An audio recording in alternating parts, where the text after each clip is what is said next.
Can you hear me? No, it's okay, and I'm listening. Yeah. Okay, one of sorry. God dear me. Counter order. Correct. Okay. Item 2, minutes of the last meeting, 14th of January. Do I have a proposal for those minutes?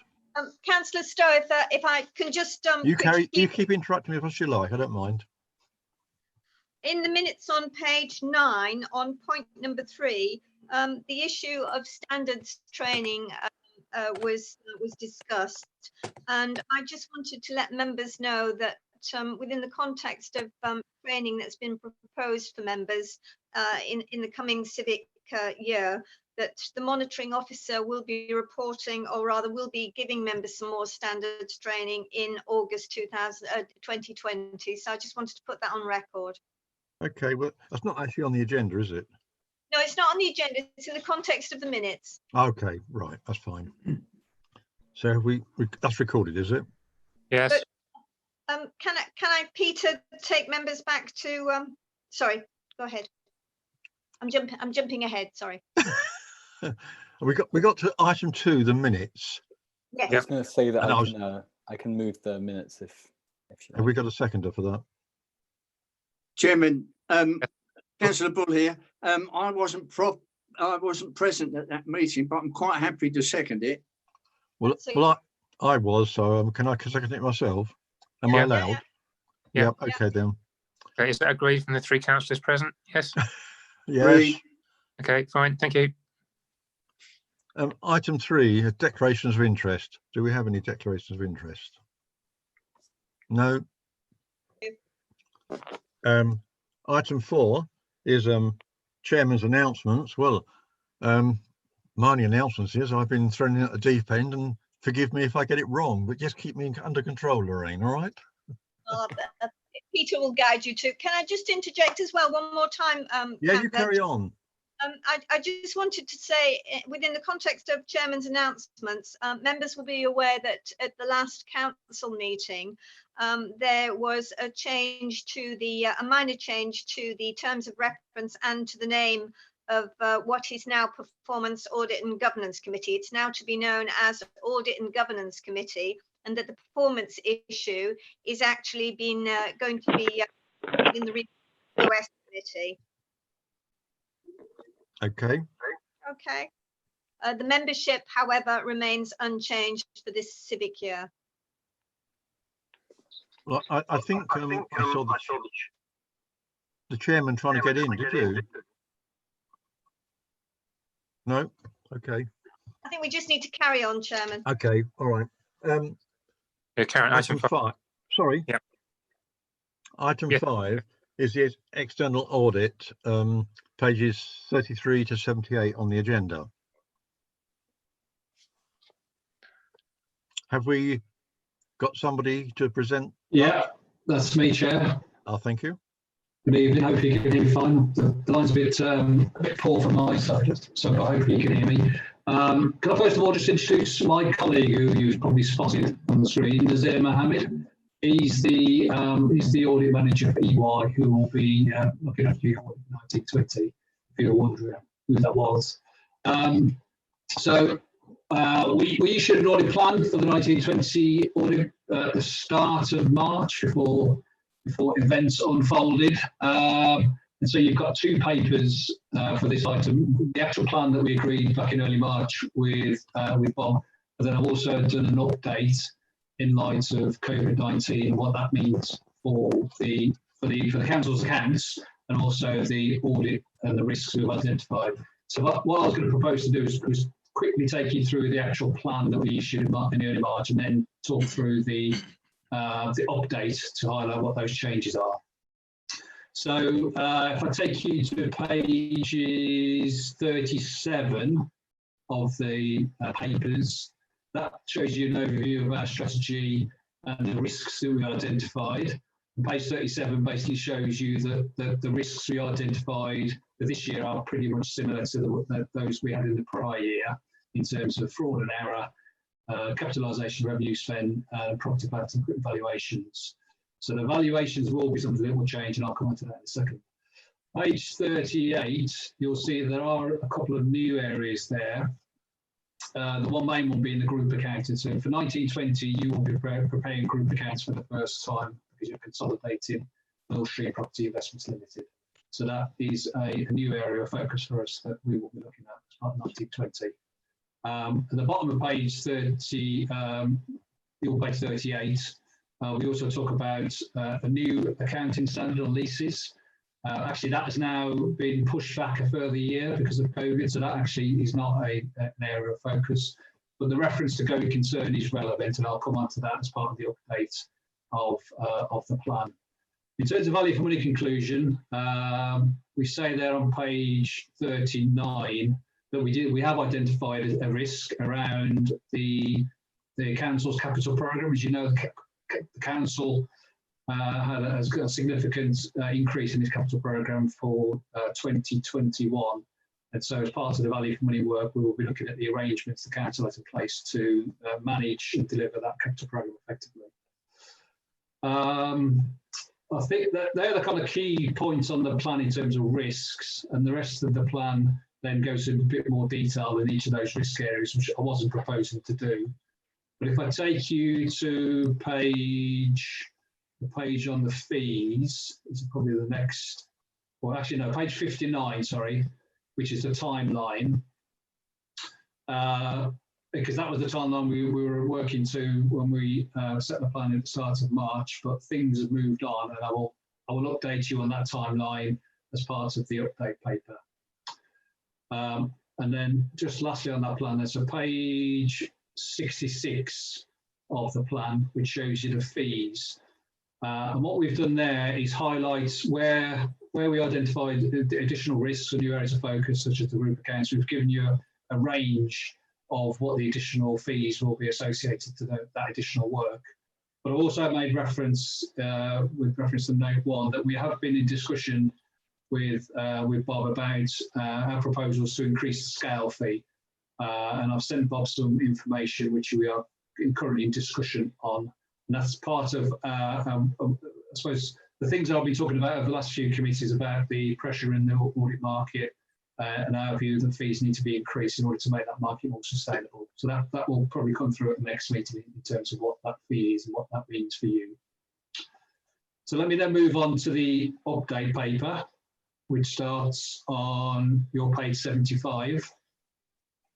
So I'm sure you can appreciate that clearly COVID-19 has a massive impact for the local authority in the way it operates and its services it delivers, but it also has had an impact on its financial reporting. So key things to highlight here are that the MHCLG has actually now changed the reporting requirement in terms of timetable. If you remember last year, we spent a lot of time discussing the timing of the audit, the ability of us to be able to audit your accounts so you can publish them by a due date.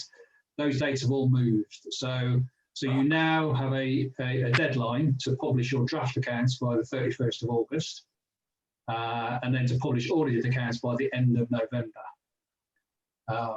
We've actually agreed an earlier timescale for the council. So the council is pretty confident that it's going to be able to prepare its draft accounts by 19th of June, and we are scheduling our audit to commence on 6th of July with the aim of completing that work within a 4 or 5 week period. So whilst the timetable in terms of reporting deadlines have moved, I think it's safe to say that both the council's finance team and EY are pretty confident that we can carry on as business as usual in terms of the audit itself and the accounts. But there are some clearly challenges that COVID-19 has presented in terms of some of the content of the accounts, but also then our approach in terms of the audit. And I've just highlighted those on the rest of the paper, and I'll pick up a couple of the key ones. So probably the main challenge is around going concern, and particularly around the kind of the financial resilience and sustainability of the council in light of the COVID-19 issue and what that means for certainty over future funding. So ordinarily, you would set your budget for the following year and you'd have an NCFS, and it would identify savings that you're going to achieve to close various budget gaps, and that'll be satisfactory from a going concern perspective. But given the current circumstances, what we are proposing is that you need to carry out a more detailed assessment than you would have normally, carry out some sensitivity analysis around worst case scenario planning, for example, and to provide an outlook in terms of 12 months from the date of our proposed audit opinion. So assuming we're in a position to give an audit opinion in September, our auditor's report covers a 12-month period from that date in respect of going concern. So we need to see evidence that you've assessed what your financial resilience will be over that period in time.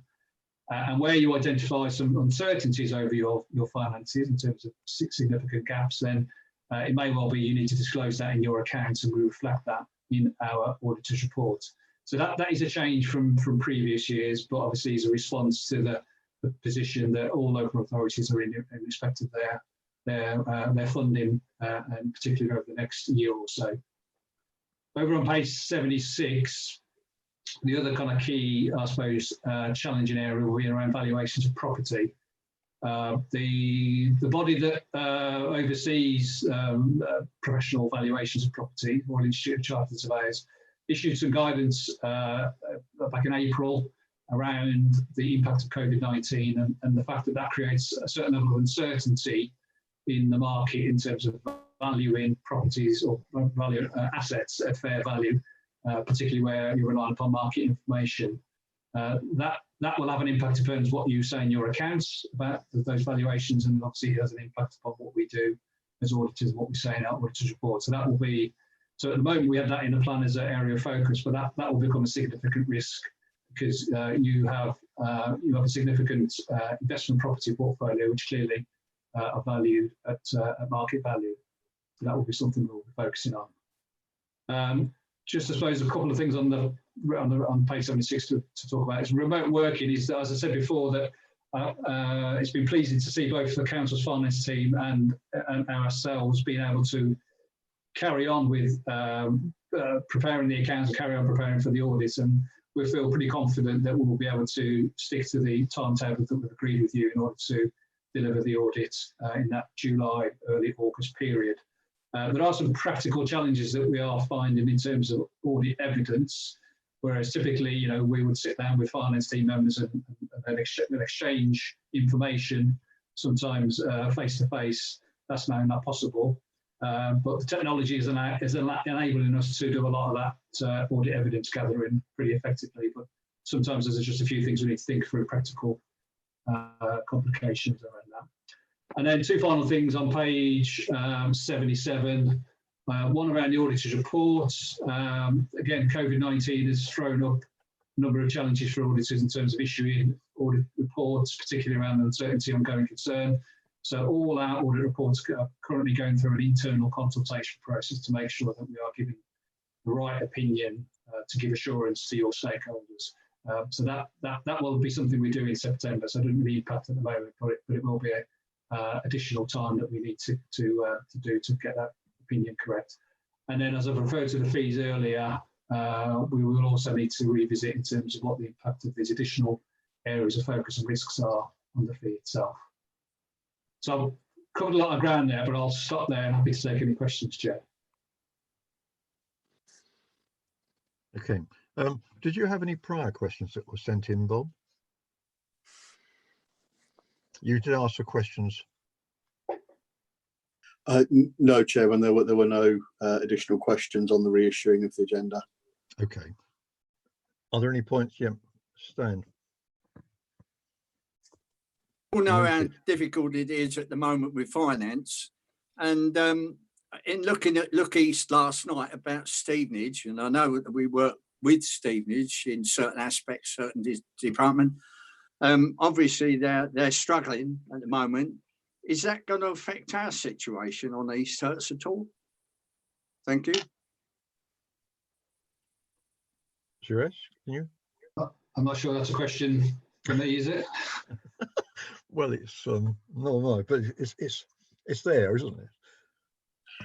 Yeah, if I can, Chairman, I don't think we're going to have any issues, but if it's okay, I was going to update our financial position when we get on to the Q3 monitoring, so I thought it'd be far more helpful to give members an idea of our current financial position than looking back at where we were at the end of December. So I was planning to say a little bit when we get onto that report. Thanks for that.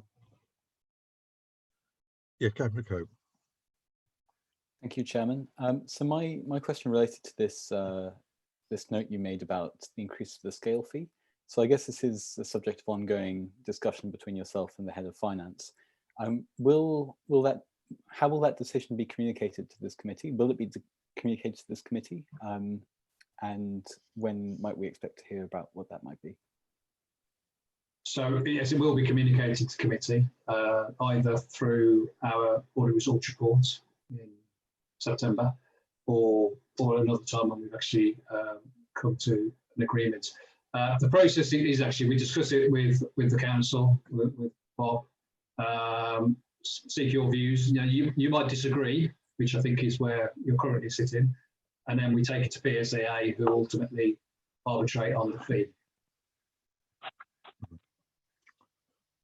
I had one small point I want clarified. On page 6 of your report, I think it's page 33 of the main report, you talk about the problems of Millstream's accounts because they haven't done accounts before. Can you enlarge on that a bit for me, please?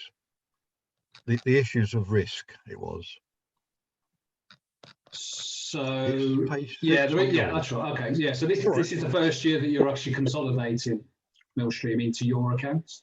You will. So previously you just prepared East Arts Council accounts. Now you're preparing East Arts Council and a set of group accounts. So you have to consolidate the accounts of Millstream into your accounts. So that's a separate process that you're going to carry out, a new process you're carrying out. And there's obviously inherent risks about anything that you do that's new. So it's not a comment on what Millstream have been doing before. They have been preparing accounts, but it's about risks associated to the consolidation process that you now need to do to prepare those accounts. Okay. Because that's really because they're a wholly owned company by the council, of course, isn't it? And that's why the accounts. Yeah. Are there any more points? If I could just assist as well there, Chairman. Last year, because Millstream's level of activity was at such a low level last year, it was deemed to be immaterial to the wider council's accounts, so they weren't consolidated last year. But Millstream's activity has increased during the year this year, and it now holds more property, so it's now above the level for the first time where it does need to come in and have those separate group accounts presented. I understand. Thank you. Councillor, if I could just interrupt, it looks like Councillor Pope is trying to get your attention. I'm not quite sure whether he's got some improvement in his link or not. Councillor Pope, are you there?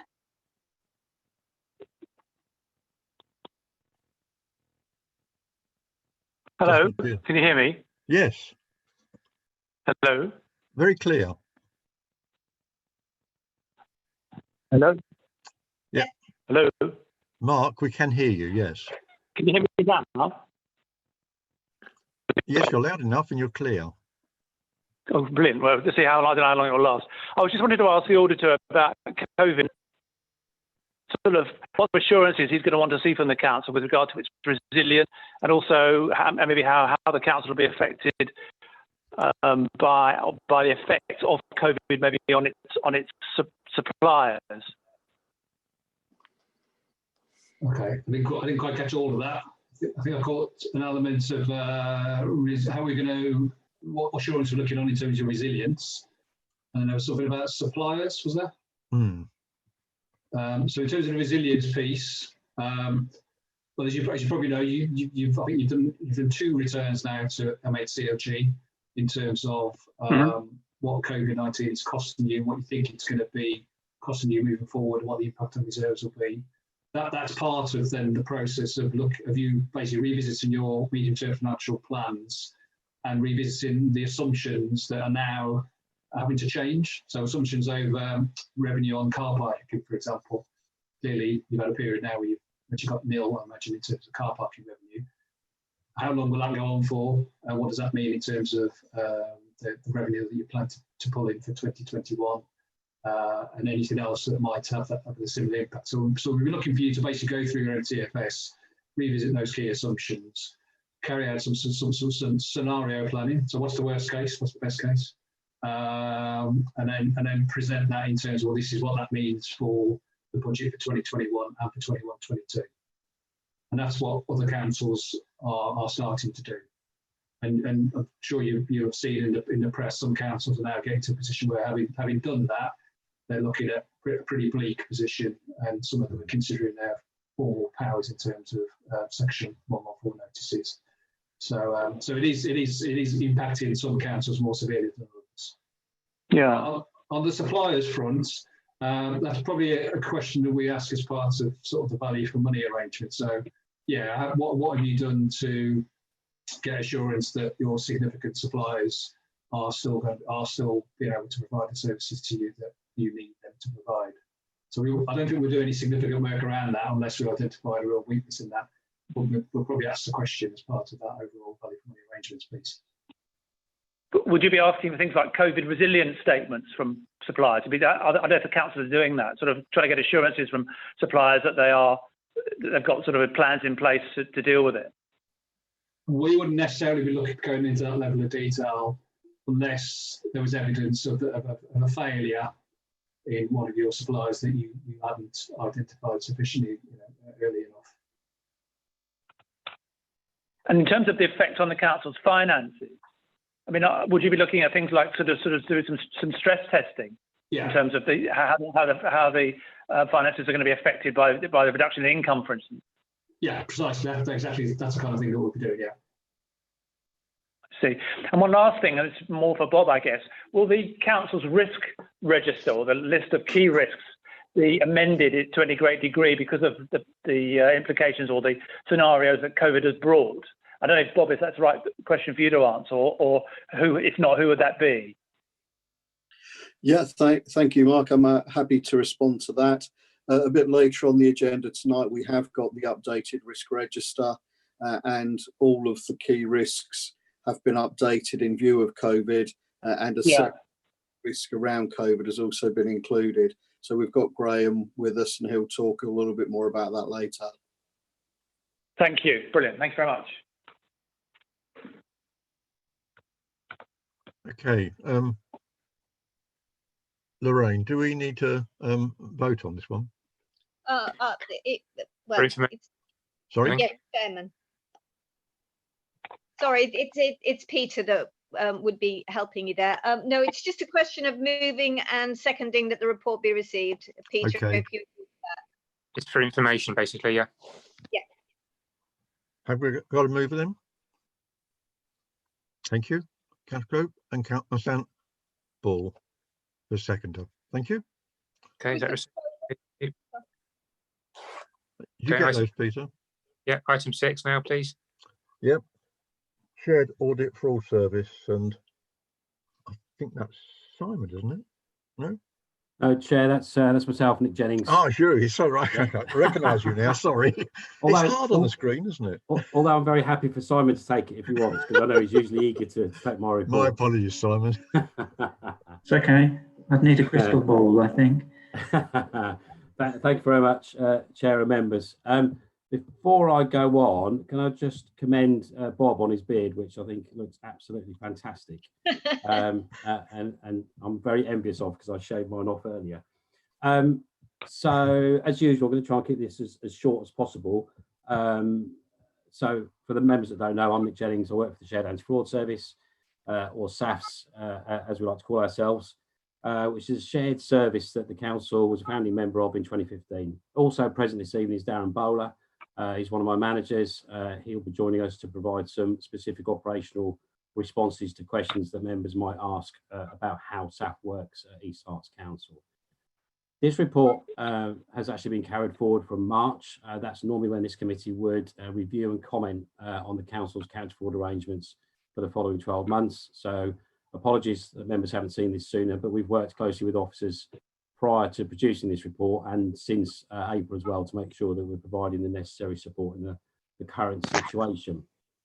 Just briefly touching on that, to be clear that we provide a variety of functions from the council, from helping to develop policies and processes that help to deter fraud, fraud training for staff and members to raise awareness of fraud risks, the use of data and data analytics to identify fraud quickly, fraud communications to help prevent fraud, and investigation and prosecution of fraud where our other defences have failed us.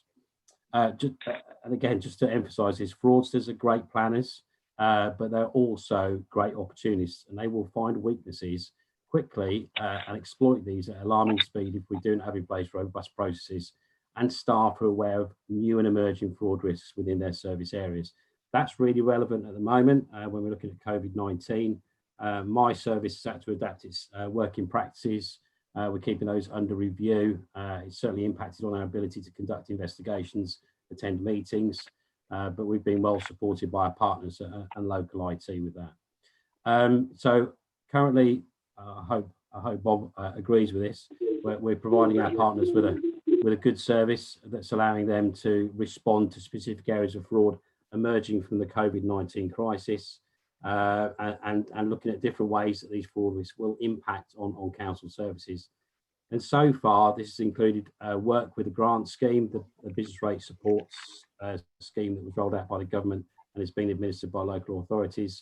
And very quickly, we're able to put in place some additional support for the business rates team using data matching, data analytics and services provided by National Anti-Fraud Network and the Cabinet Office. We've also looked at enhanced alerts around new and emerging fraud risks.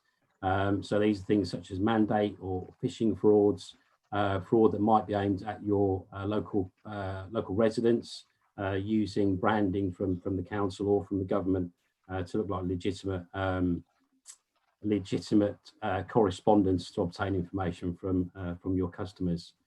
And that again, the support from that has come from the Cabinet Office, from the Credit Industry Fraud Avoidance System. We've worked with CIPFA, the National Fraud Intelligence Bureau, Herts Police, the Fraud Advisory Panel, Action Fraud, that whole gamut of organisations which have been providing huge support to us and to the council over the last 8 weeks or so. A particular concern at the moment, the phishing emails that have been sent to local residents, purporting to be from the council, offering grants, refunds of council tax. These scams are nothing new. All the fraudsters have done is have adapted to the current climate and are piggybacking on things that are happening and are clearly in the public domain. So sadly, we're seeing people, members of the public, being duped because the fraudsters are very, very good at making an email or an SMS or another message look like a legitimate correspondence from either government or the council, with links encouraging people to follow those links, click on the link, provide your bank account details, and as blatant as, please provide your PIN number and your security code as well.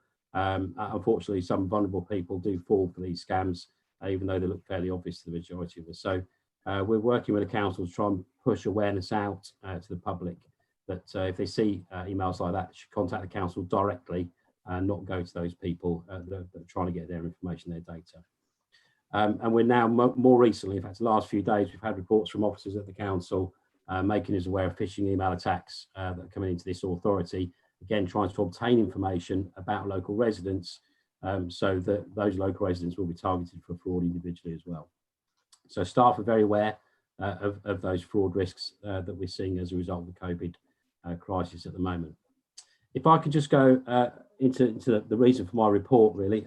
So my report presents the council's anti-fraud plan for 2021, which has been agreed by senior officers. The plan can be found at Appendix B, and in particular, the best part of the plan is actually at Appendix, is actually at page 113 of the bundle to 118, where we actually detail the activity that will be undertaken for the council for the current year. But we've been, as you might understand, we've been a little more reactive to what we had planned to do so far this year, because we are trying to deal with those new risks that are emerging that we hadn't anticipated previously.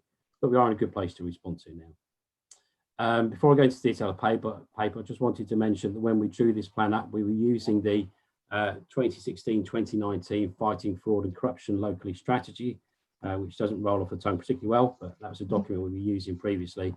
We were aware that a new strategy was to be released for the 2020s. That came out towards the end of March. So I will share that with members. I'll send it through to Lorraine so that she can share that with you. However, we have reviewed that document. We were involved in some of the production of the document as well, and the content. So we were aware there were no great surprises in it. We're looking at a fairly similar strategy, national strategy, to the one we had before. There are one or two tweaks. some of the positive aspects really are seeing the development of the pillars that of acknowledge, prevent, pursue, which form the basis of our strategy, and some additional pillars which have been added to that around govern and protect, which, as those names suggest, are around protecting the organisation against the risk of fraud and ensuring that the correct levels of governance are in place for the authority to do that. So if I can just take members to page 118 of your bundles, that details the actual activity, the plan, if you like, itself for the current year. And the new strategy indicates that we are already on track with the way that we've developed that plan. The things that we're talking about in there, the 6 C's, acknowledge, prevent, pursue, those things will stay as they are at the moment. We might just have to adapt them slightly. So we might need to do some more work around being a better place to identifying service areas that are at risk of fraud, what that fraud might be. But we do have a head start under culture, where we've already started planning to report on fraud risks and the inclusion of these in the annual governance statement. And under communication, where we talk about fraud awareness across all services. So it's, we need to be working with all parts of the organisation so that they understand the risk of fraud, and we can work with them to manage and mitigate those risks. So undoubtedly, the strategy will mean that the council has new areas to consider to ensure it acknowledges risk of fraud and takes appropriate action. But some of these are sort of coming to light as a result of the impact of COVID-19 response and the recovery phase afterwards. And officers are on the ball. They're really, really good at the moment. We're getting lots of information from officers where they suspect fraud as a result of the government's response and the delivery of that by council officers. So that's really, really positive. So under the SAFS KPIs were being altered slightly, but under the particular part on communication, where again, looking at the plan, we would like to focus on getting a stronger message out to staff and the public about reporting fraud.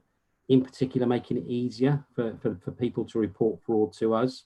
But for 1920, we saw that 50% of all reported or allegations of fraud to the council came from local residents. Clearly, they've got confidence that if they report a suspicion of fraud to the council, that they have expectation that the council will deal with that and deal with it properly. So that's really, really good. But what we'd like to see really is referrals coming in from the public to be higher than those from the staff, really. Let's get that message out to people to report things to us. Under collaboration, we want to do more around data, not only to detect fraud, but prevent it at the point of application. So actually trying to put things in a less intrusive way, but actually picking up or preventing fraud at the point of application by the use of data analytics and other data sources that we can provide for council services. Competence, I just mentioned briefly that SAFS staff are all formally trained and accredited, but sometime this year we anticipate that all staff will join the government's new counter fraud profession. SAFS is one of the trailblazer sites for local government with a number of councils across London and the South East to join that profession later this year. So that evidence is very high levels of competency within the service itself. And just finally, under capacity, although not explicitly mentioned in this plan, in our own service plan for the SAFS board, we have approved and agreed funding to assist all SAFS partners in understanding fraud risks, prevention methods in areas such as procurements and contracts, business rates. We'd already planned to do this, so this was a great opportunity for us to put that into practice. Grants, again, something that we're doing a lot of work with council officers on, and council tax as well. We want to be able to deliver this from existing capacity with no additional cost to any SAFS partners. Chair, that's pretty much me done as far as the report's concerned. I'm really happy to take any questions from members that they might have. If they are technical, I might hand you over to Darren to take those though. Thank you. I think first of all, we ought to welcome, oh, he's gone. Our chairman. He just popped in a while, doesn't he? Oh, there he is. Welcome, Mark. Sorry about that. Yeah, I was listening on the phone intermittently. Evening, Mark. Hello. Can I ask a question? Of course you can. Ask a question. Thank you. Thanks very much for your report. Have you seen an increase in kind of fraud-related activities as a result of the COVID situation? You hear in the news or whatever, the people that are sort of unscrupulous individuals are taking advantage of this situation to try and sort of defraud the public.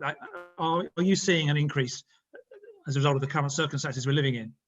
I don't. A lot of the reports that we're seeing at the moment is not suggesting there's an increase in reported fraud, but that the types of reported fraud are moving across, or as I mentioned before, piggybacking on the crisis. So fraudsters are taking the opportunity to mimic the correspondence that's been sent out, particularly from the government. So there've been lots of conversations around grants for small businesses. So what we're seeing is small businesses themselves being targeted by fraudsters, trying to encourage them to provide information so that they can get the grant on their behalf from the council, and fraud against authorities where businesses who say they're eligible for a grant are not eligible for that grant, or in fact that business doesn't exist. So that's what we're seeing at the moment. There's been a big spike in phishing frauds, so these phishing emails, telephone calls, whatever that happens to be, where officers are being asked to respond very quickly to requests often for payment. As far as I'm aware, East Herts have not been a victim of that, but certainly we've seen other authorities who have been a victim, and a significant attempt at the county council as well, which officers managed to foil. So yes, we've just seen a switch. Fraudsters just moved what they were doing before into something new. Sure. You mentioned briefly about, this is kind of related, about grants. And obviously, for instance, there's quite a lot of grants being awarded as a result of the COVID situation. And I think councils are under a bit of pressure to try and get the money out into the community as quickly as possible. Are you having any involvement in maybe any sort of fraudulent applications for grants? I don't know if you mentioned that earlier, maybe I missed it, but. Yeah, we've been working with Sue Tarrant's team. Sue's team is dealing with the majority of those grants at the moment because they're part of the business rates, or they've been dealt with through the business rate system. So we've done a huge amount of work with Sue and her team, and they've been fantastic at weeding out some suspicious applications. And I think Darren can confirm this, but I think we've had 3 or 4 so far cases reported. I think we've had 2 today in relation to business rate fraud. Really, that's interesting. Thank you. Thank you. Councillor Court. Thank you, Chairman. Given that in this unusual time, there's, as you say, an upsurge in kind of phishing style attacks against the public from people claiming to be either the government or this East Herts District Council. I wonder if under this kind of communication rubric, is there a plan, for example, to have a reminder, a campaign of reminders to the public that the council will never be asking for their PIN number, and the council will never send them an email soliciting any of their personal information in that way, or kind of calling them unsolicited. Is that something that we're planning to do, or is that basically not the most effective use of our resources?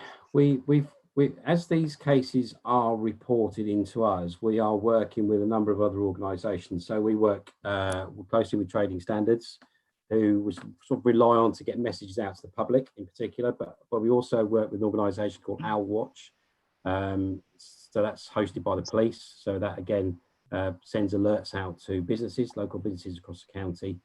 We also report all reported fraud goes into Action Fraud, and we also have now in the National Cyber Security Centre, if we receive phishing or scam emails in particular, we can report those directly into the NCSC, and they can take those emails down, the servers that they sit on, any linked websites, they can take action to take them down. We have been working very closely with the board. So Bob sits on the board, so we're making the board aware of all of these new and emerging frauds as they occur. The problem is the council is at the moment trying to contact organisations and individuals to assist them with the grant scheme. So we need to be, I suppose, we need to get the message right, because we don't want to tell people to ignore messages from the council, because the council is actively trying to contact people, as is the county council, for a variety of reasons.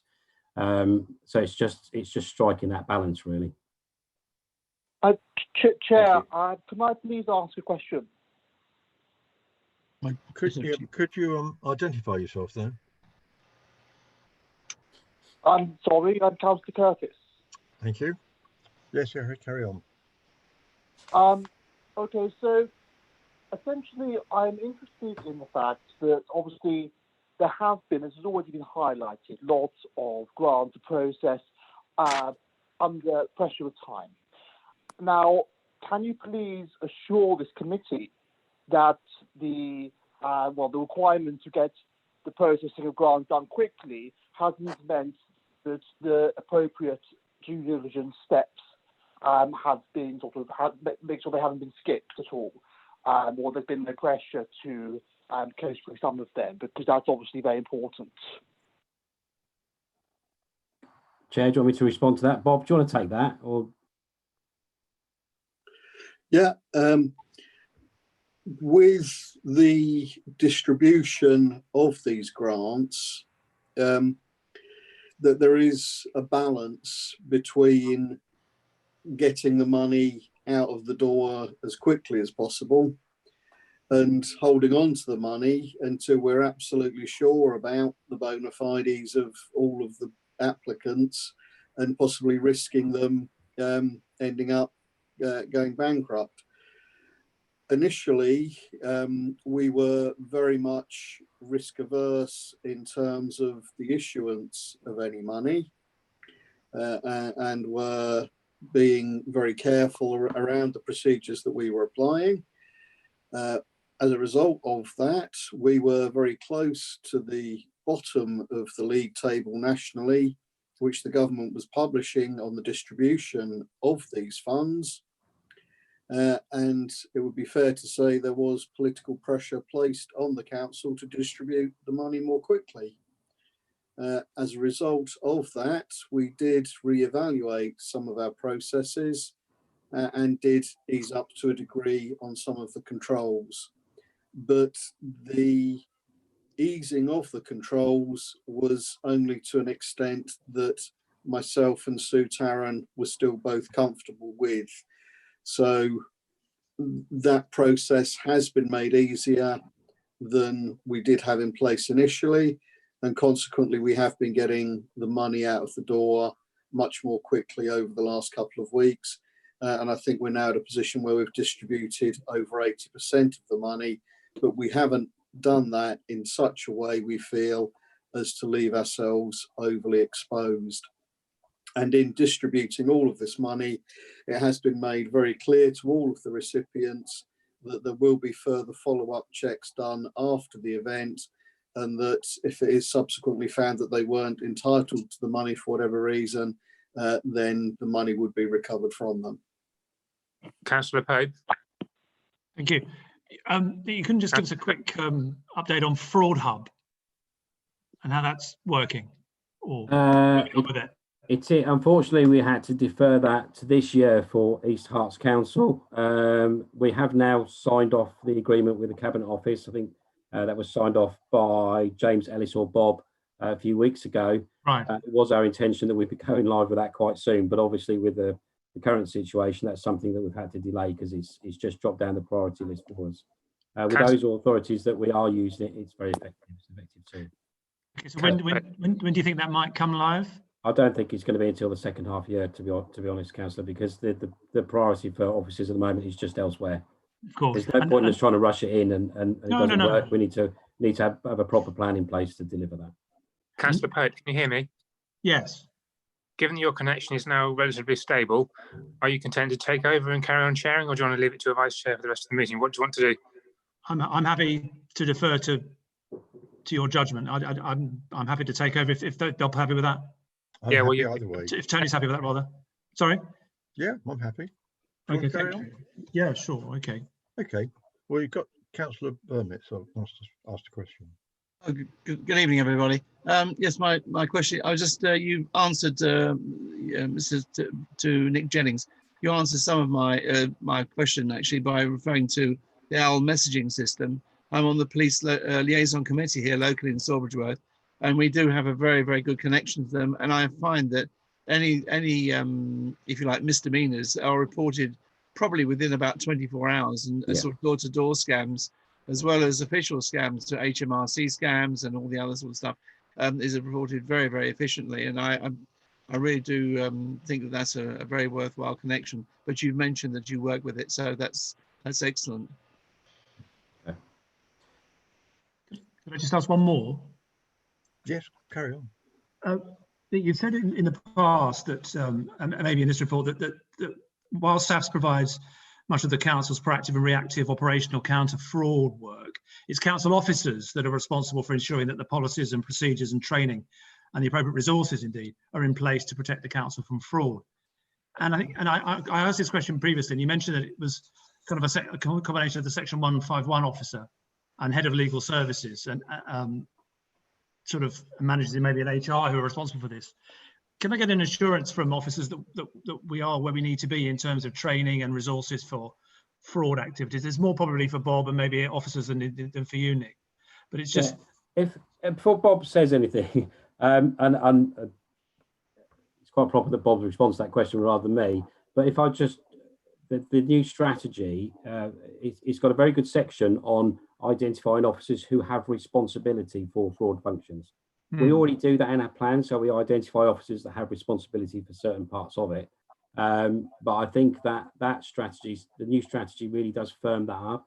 And even with the audit committee, making a specific role for the audit committee in ensuring that the authority is protected against fraud. So again, it's worth committee members having a good read of that document once I send it around. But yeah. I'm happy for Bob to provide that more East Hart specific response for you. Thank you. Yeah, I think historically there probably has been a slight deficiency in terms of the extent of training and work done in this area. But I think now we've got the new monitoring officer in place, and now Simon, the head of HR, has been here for a little while.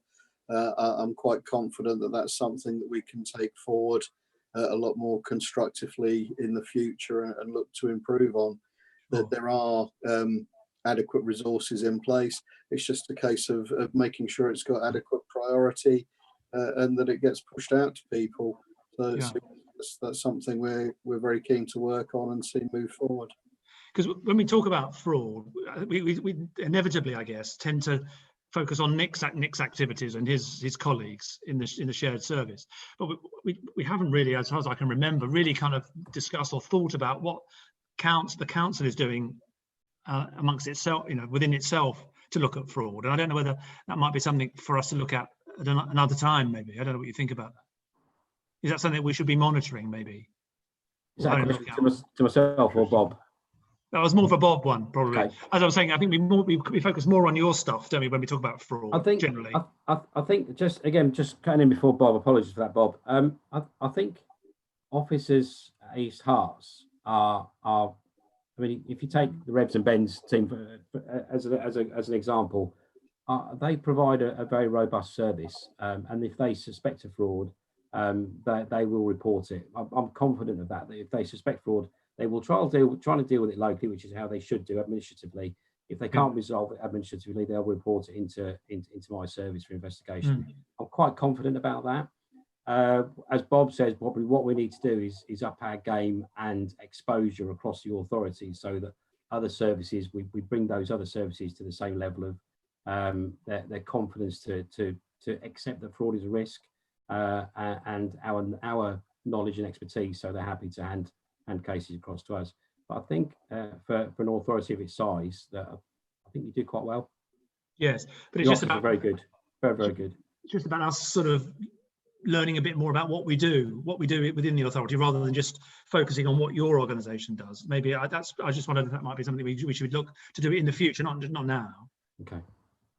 Anyway. If I could just comment on that as well, Mark. It's not just the work that Nick's team does, it's also the work that Simon's team do, because when they come along and do their reviews of financial and other systems, they look at our key controls, test those key controls and make sure that they're working. And it's those key controls that give us the protection against fraud. So certainly, if we were getting lots of limited assurance audits that was showing up that either we hadn't got controls in place or that those controls weren't working, that would show a vulnerability to fraud. The fact that we have got, as witnessed by generally positive internal audit reports, we have got a good system of key controls, that means, that there is that awareness, there are appropriate steps in place, to protect us against that. One thing we have seen at the moment is another rash of attempted mandate frauds, where fraudsters will provide bogus bank details and try and convince you that they're valid, and that they know from the supplier information that we're required to publish as part of the open governance agenda. They know who our regular suppliers are. They know who's working on big contracts for us. So they find out the details of these companies and then send us in spurious bank mandate changes. And there is a lot of that going on at the moment, but we have got appropriate procedures in place, and we're on YouTube at the moment, so I won't go too much into those appropriate procedures, but obviously we check very, very carefully before we change any established mandate details, and we have, I think, fairly recently reported a few of those on to Nick as well. So there is a lot of work going on in the background, and your assurance around that does come from those positive internal audit reports. That's a very good point. Thank you very much for that. Thank you. Okay. So do we need just to note this again, Lorraine? Chairman? Sure. So where's Peter? I lost him. It's back to page 79 then for the recommendation. There is a decision there to approve something. Back to page 79. 79. Chairman. Hello. Could I just make a comment that Councillor Curtis has had his hand up for some time? Who? Yeah. Councillor Curtis has. Oh right, I don't know. You have to speak. We can't see, can we? Come on, Councillor Curtis. No. Hello. So, come on. essentially, just coming back to my previous question, the response was satisfying, and though I would say that I thought that with regard to the point made about the fact that officers would recover or attempt to recover any money that has been claimed fraudulently for COVID-related grants, etc. And I'm wondering how we'll be able to monitor that and keep track of that, because obviously we are at elevated risk of fraud at this present time, because we have had so many grants to process, and just thinking about you're going to have you're inevitably going to have some people claiming things not in good faith. So I'm wondering how it will be reported to this committee in terms of how the following up of that will be reported to this committee in terms of how much money has been chased up that's been fraudulently claimed, and what action has come of that, because I think it'd be interesting to see some numbers on that, especially after this period is over. Chair, do you want me to take that, or Bob? I'm happy to take that. Certainly, that would be regarded as a normal part of our anti-fraud activity going on within the Revs and Bens service. So we can report on that, as you say, after the fact. It's going to take quite a long while for this all to wash through, as now we're getting to the end of the two current grant schemes. There is a new discretionary grant scheme that's also just about to be launched, and that's going to keep us all very busy for quite a while as well. But yes, there will be further checks done as we go forward, and certainly it can be a part of routine reports to this committee. That there's no problem, that there's no reason not to want to report that. That's perfectly reasonable public data. That's fine. But thanks a lot for confirming that. I think that it would be useful, in addition to regular updates to this committee on the chasing up of fraudulently claimed money related to COVID-related grant applications. I think in addition to that, it would be useful for the officers working on fraud to be doing, within revenues and benefits, to be doing retrospective checks, possibly more than would usually be. Usually because I obviously a lot already done. But I think it's important to emphasise that must be done with greater care perhaps than usual, because of the fact that a lot of these grants have had to be issued quickly, and many of them have been issued, including to people who don't normally claim grants. I think it's very important that we reiterate the need for extra care with regard to following our anti-fraud policy on this. Bob, can I comment on that? Yeah, please do. Just again, just so this committee is aware, every case of fraud that's reported into my service will be allocated a value. So for the grant scheme, current grant scheme, two values, I think I'm right in saying a £10,000 and £25,000. So if we identified that somebody had obtained a sum of £10,000 or £25,000, we would report on it, in particular to Bob, and we would be able to include that in our reports that come to this committee as well.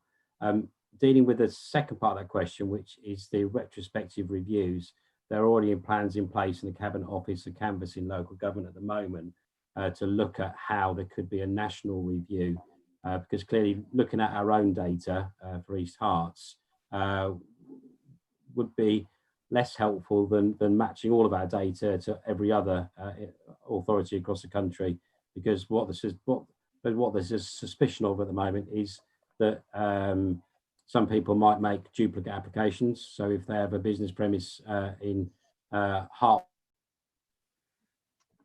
they might also have a business premise in Stevenage. They might have a business premise for their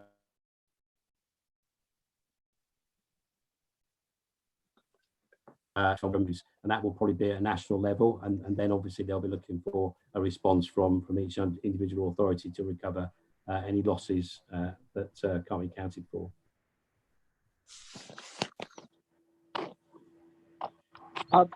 Thank you. That's very encouraging to hear. Coming to page 79, we have one recommendation there for members to consider. Review and approve of the Anti-Fraud Squad 2020-21. Proposal for that then, please. Yeah, Councillor Bull. I'm happy to second that. Okay. Okay. Thank you. Agreed? Yeah. Agreed. Okay. Yeah, I'm sorry, I'm having a problem with my papers, trying to get them down. So it's item, what item are we on now? 7. 7, thank you.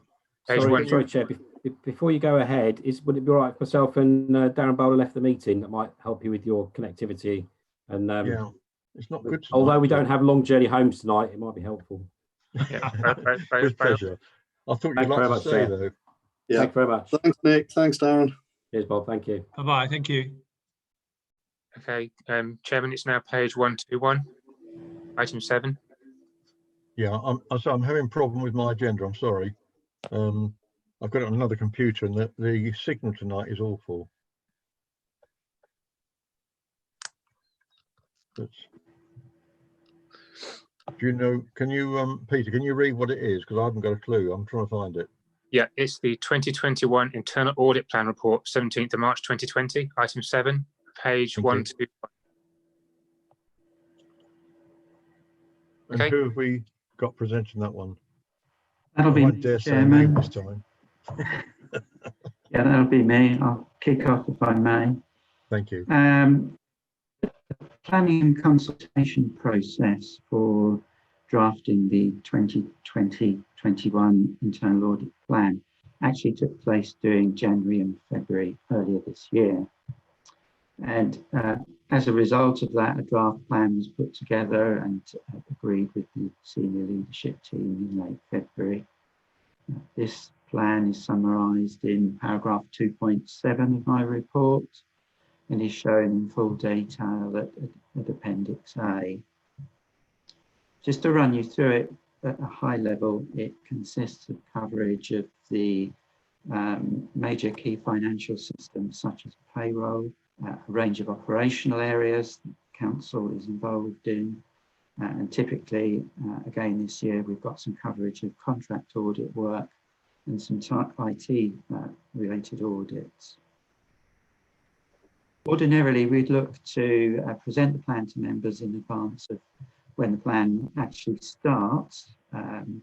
We tabled this at the March meeting, which, as you all know, was cancelled. However, I would ask you to approve the plan at this point in time, and as currently set out in the current form. We need that from you to give us the mandate to progress our work as things do get back to some sort of normality. There will inevitably be some changes to the plan, and these will be agreed with the leadership team in the first instance, probably over the coming weeks, the next month or two. And I'll be looking to bring back any revisions to the committee once that's been worked through. And on that basis, if I may, I'm asking that the committee approve the proposed audit plan for 2020-21. Thank you. Any questions? Councillor Pope. Thank you. On page 126, paragraph 2.7.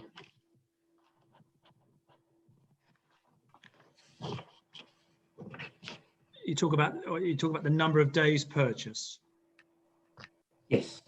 And there's been and you mentioned in the paragraph, there's been a steady reduction in the number of days purchased since 1718. So, for instance, in 1718, I think 400 days were purchased, and we're now at about 320. Yes. Now, I guess the first question, I suppose, is: should we, as a committee, be concerned about? I know, is this a false economy almost that we're trying to? I don't know if this is an attempt to save money, but we're buying less internal audit resource. And I think I asked this question before, and you replied very kindly to say that this committee should only be concerned if it doesn't feel that the council is getting an appropriate level of audit assurance. And I don't think there's at least I don't believe that's the issue. But looking at it as a set of numbers on a piece of paper, it's quite a big reduction over quite a short space of time, and I can't help but be slightly concerned about it. And I just wondered if you had anything you wanted to add to that, and maybe you don't, but it needs to be discussed, or it needs to be mentioned at the very least, I think. Yes, I mean, I wouldn't be telling the truth if I said that it does save the council money, and it will drop again for the final time to 300 days in 2021-22. What I will add is that East Herts isn't alone in taking that strategy. A number of other SIAS partners are doing it as well. Yes. Such as North Herts. I don't think I would particularly be comfortable if it were to go below 300 days, especially for an authority the size of East Herts. Yeah. What it's really driven by is our ability to provide an annual opinion on the council's key financial systems and non-financial systems. We do that to inform the council's annual governance statement, and provided there's sufficient coverage, breadth of coverage, depth of coverage, and we're happy to provide that opinion, then I don't believe it presents any level of risk for the council. Sure. Is it putting you under more pressure? I mean, are you being essentially asked to do the same amount of work in less time? No. I think we're all being asked to do that. But it's plugged No, in. I mean, typically it manifests itself by delivering less audit documents. No, but one is a project in its own right, where we would seek to carry out a certain amount of work as part of our profession. How can we can't do nothing about that? It's because so no, it doesn't create any additional risk, and in reality, you're getting less assignments in your audit plan each year. Yeah, I mean, maybe a question for Bob. I mean, Bob, do you think this is an additional risk for the council? We're playing a bit fast and loose with, are we is this an acceptable risk that we should be prepared to take? it's an acceptable risk going down to the level that we're talking about now. I think possibly there were too many days in the plan historically. Part of the specific responsibilities of the Section 151 officer in law is to ensure that there is an adequate system of internal audit. And as your 151 officer, I can assure you that at 320 days, we do still have an appropriate and more than adequate system of internal audit. Will we have one at 300 days? As I understand it, that's what it might go down to in the future. It is, Chairman, it is contracted to go down to 300 days in 2021 and 22. So Bob, would you you'd be happy? Clearly, I guess you'd be happy with 300 days. Yeah, I mean, we would have to look carefully at how those days were being used, but within 300 days, that is a sufficient amount of time to provide an adequate assurance on key financial systems. Okay, so on the basis that I guess that's going to be minuted, as a committee, should we be saying, right, we're going to put our line in the sand there, and we're not going to go? We would be reluctant to agree a plan that suggested that a number less than 300 days would be allocated. Is that something as a committee we should be saying, we should be thinking about? I mean, that's something, maybe that's for the committee to decide, but I would suggest that maybe we should say, right, 300 days is a contracted amount, but below that, we wouldn't be happy. Yeah, I think I agree with that, because we wouldn't want to see that drop in hours every year, would we? No, indeed not. But so anyway, my comment on the plan is it's fine, but I think we should be noting as a committee that it's contracted to fall to 300 days in 21-22, but as a committee we wouldn't want to be seeing that drop any further. Councillor Perry. Can we note that, Peter? Yeah, I was just say I've got the noted down, so don't worry, I've got that. Good. Thank you. Okay. Thank you. So there are members now prepared to recommend and propose the East Herts internal audit budget for 2021? Yeah, proposal please, if that's going that way. Yeah. Councillor Corb, I think, proposed it. Yeah, cool. Second, yeah. Sorry, Chairman, again, I've raised my hand to speak. Yes, Councillor Curtis, I was just about to draw your hand up to the Chairman's attention. Thank you. Councillor Curtis, let me just say, we can't see you, so can you just say, well, I wish to ask? I'm following the procedure that has been sent out to us for participating in these Oxfordshire Council Committee Zoom meetings by phone. So I've raised my hand, but my question is with regard to performance indicators. So I direct you to page 128 of the agenda pack. Specifically, under here, the number of critical and high priority audit recommendations agreed. We have a performance target of 95% rather than 100%. That's also the case for planned projects. I was wondering if we could please have some information on officers about why it is recommended that the performance targets for both indicators are set at 95% rather than 100%. Thank you. Shall I take that, Chairman? Yes, please.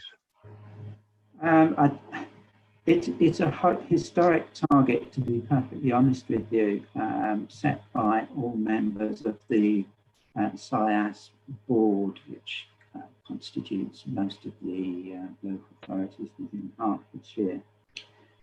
I think 95% is essentially a recognition that it's managers' prerogative to disagree with internal audit recommendations in some cases. They are, by their definition, a recommendation, not an instruction. And on that basis, I mean, I can't say that I can ever recall a high priority or a medium priority recommendation having not been agreed, but so the chances of it happening is very low indeed. but I think it just gives that degree of realism to the performance target. Do you want to come back, Councillor Curtis?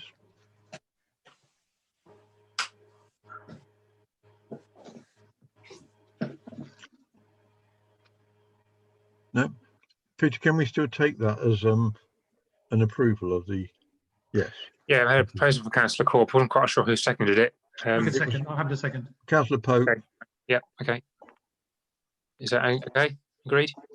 Agreed, yeah. Okay, thank you. Agenda item 8. Yes. Is that right? Yeah. Shared Internal Audit Service Progress Report. Yes. Yeah, that's me again. Thank you, Chair. This report, as you've probably realised, was originally prepared for the March meeting. It would have been the last progress report for 2019-20. The position at that time, which the report was written, it was submitted on the 28th of February, was that 88% of the audit had actually been delivered by that point. Since then, of course, I guess you won't be surprised to learn that that percentage has changed.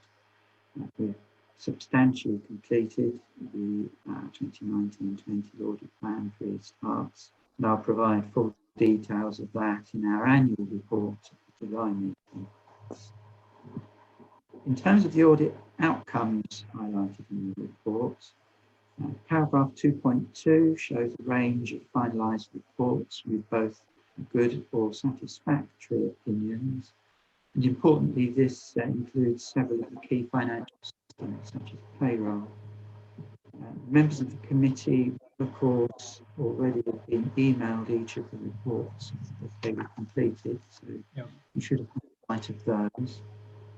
And the report also does include an update on the status of high priority recommendations, all of which were either partially implemented or yet due for implementation at the time the report was written.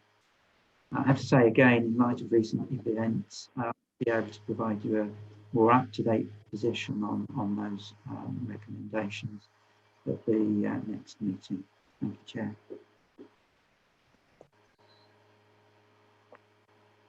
Okay. Any points anybody wants to ask? Councillor Pope. Hello. Thank you. Yeah, on the higher priority recommendations, I think you've kind of set the scene a little bit, because obviously things have been disrupted through the current circumstances. But there are still a number of items outstanding related to cyber and also incident management. I mean, should we be concerned about? I mean, I think that things are moving a bit, but they're not quite complete yet. Should we, as a committee, be concerned about those? And the other one of note is the Hearts Home Improvement Agency, where we had a fairly brutal internal audit, didn't we, previously? And we, because one way of putting it, probably, and we got an update from Jonathan Gill, that was back earlier in the year. And I think you conducted a subsequent review of that organisation post your first one. I think improvements have been made, but there's still a number of outstanding items on the high priority list relating to that. Yes, certainly in terms of cyber, I think the committee, like all committees, audit committees, should be seeking assurance in relation to how cyber-related risks are being mitigated. In terms of where we are now, certainly you're right to draw attention to recent events. I am aware from conversation with colleagues at Stevenage, who of course you led delivery of IT services with, I'm aware that they've been focusing all of their efforts of late on supporting the infrastructure, home working and alternative ways of working and so on and so forth. So I think those recommendations that still sit within that report may well have slipped back a little further simply because of immediate work priorities. Sure. Those recommendations there, of course, weren't all of the recommendations that we made. Many of them have already been addressed by colleagues at Stevenage and within your own council. Yeah. I think if you're looking for assurance above and beyond what I've provided to you, my only suggestion to you would be to invite an officer responsible for information technology at East Herts to a future committee meeting to obtain assurances directly from them. That would be my suggestion. Thank you. In relation to the Herts Home Improvement Agency, a not dissimilar picture there. You're quite right to draw attention to the follow-up piece of work that we carried out. That was being conducted in the second half of March, and unfortunately that audit had to be paused as officers from the County Council were drawn into supporting Operation Shift at that time. Yeah. We have started the audit, picked the audit up, recommenced it. We'll be issuing report to members probably next month. Thank you. So I think we look forward to seeing that. Thank you very much.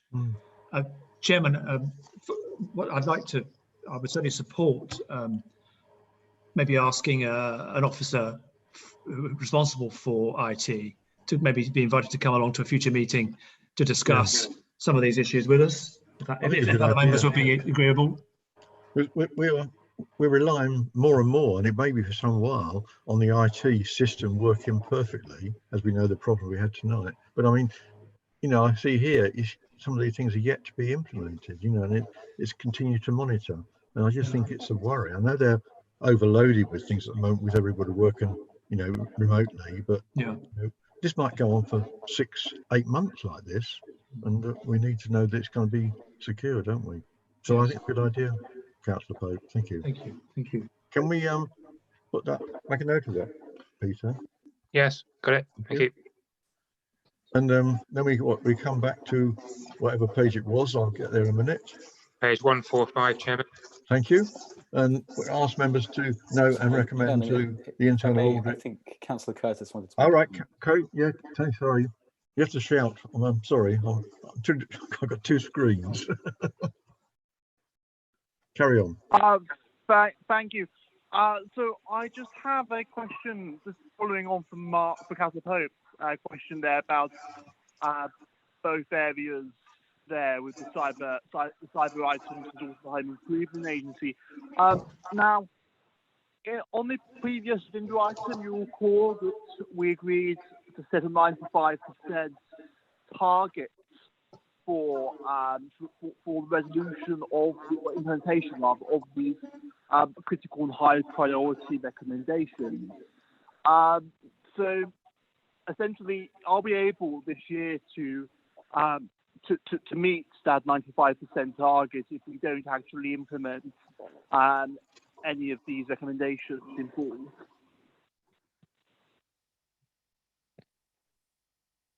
I'll respond to that. I think the performance indicator relates to the high priority recommendations being agreed. There isn't an indicator which reports on the percentage or number of those recommendations that have subsequently been implemented. Instead, of course, they do form part of the appendix for the progress report, so you get to see each one in its own right. But there is a distinction between the recommendation being agreed, which is what we do, and the recommendation being implemented, which is the responsibility of officers.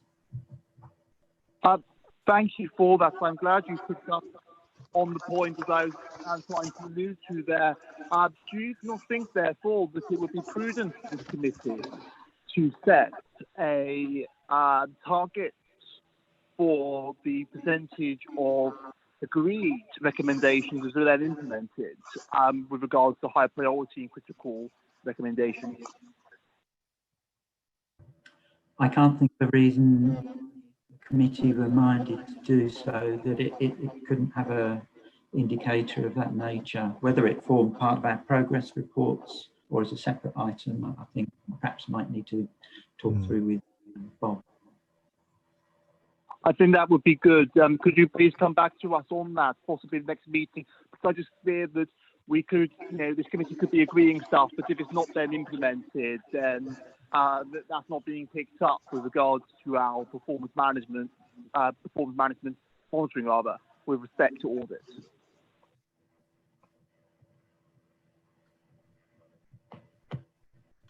Yeah. Chairman.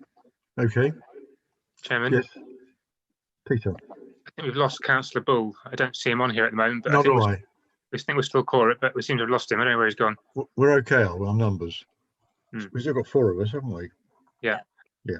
Chairman, could I just interject for the benefit of Peter and the minutes, that the Councillor Curtis's link was really, really poor. So I'm just wondering, Councillor Curtis, if he's still there, could drop Peter a note summarising a couple of his comments, because I could hardly hear a thing. Did you hear that, Councillor Curtis?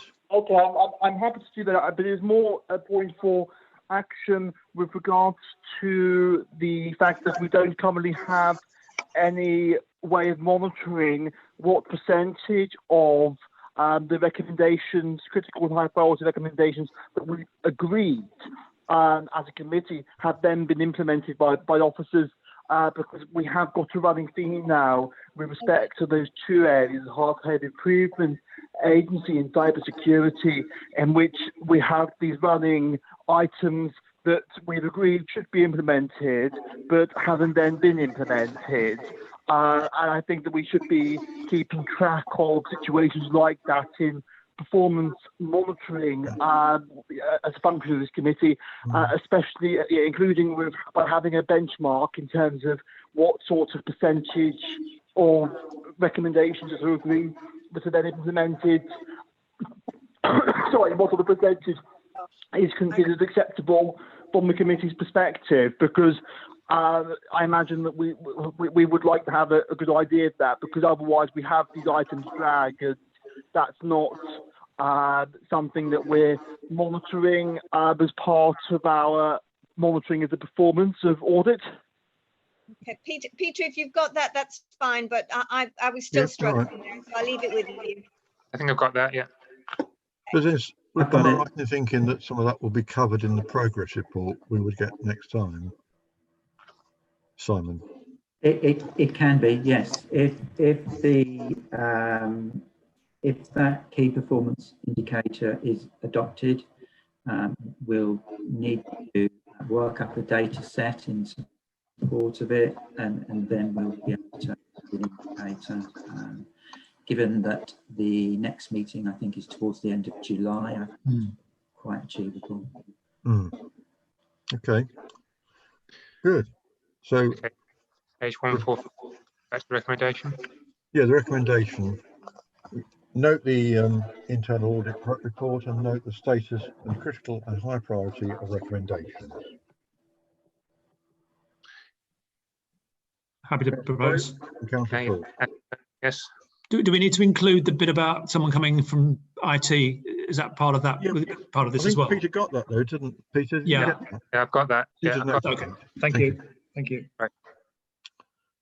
Now we're on item 9, I believe, if I can find it. I'm on working on Steam, Peter. I'm sorry. That's right. You're doing very well, Councillor Stowe. Very well. Now, this report does need to be updated a bit. When we had the changeover of the committee section dealing with this report, unfortunately, there is an error at the top of the report, as it says date of meeting 19th of May 2020 PAYGO, which is of course correct. But then it says 2nd of June 2020 executive. In fact, this report went to the executive on the 11th of February, and I'm sure Councillor Pope will remember he was actually in attendance and asked questions at that meeting. So this report has already been considered by the executive, and so the recommendations for the executive you aren't making any recommendations to the executive now, because the executive has already considered this report.